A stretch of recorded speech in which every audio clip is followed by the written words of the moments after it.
Hey guys, these we are looking at flooded wet cell batteries here. You can see these are all installed in racks as opposed to cabinets, and that's because you have to have access to each of these batteries.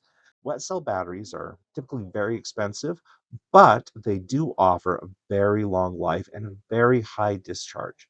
So these are great for industrial facilities, and each one has 2 to 4 to 6 cells. Each one of those cells is going to produce about 2.5 volts. So when we're doing maintenance on these, we can look at these clear sides and inspect them and look for things like plate deformation. We can look at sedimentation on the bottom and make sure we're not losing a lot of material off the plates as they start to break down. We can look for any warping or misshaping of the plates. And those plates become charged or less charged, like crystals start to grow on the plates, and we're able to identify that and kind of see where we're seeing weak cells.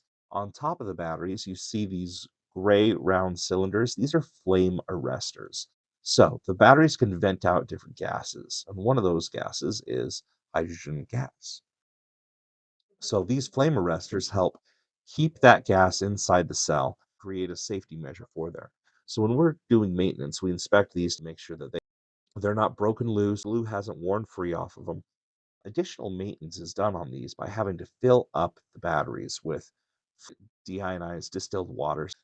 That will mix with the concentration of acid in there, and that will provide the electrolyte for the battery system. We're also looking at the fluid levels. And so, as those levels go up and down with battery use, we want to make sure that they stay high enough that these plates are being fully submerged. If they dip down too low, what can happen is that the plates will start to oxidize, and then we will lose functionality of a portion of the plates. This is our highly effective, highly technical water filling apparatus.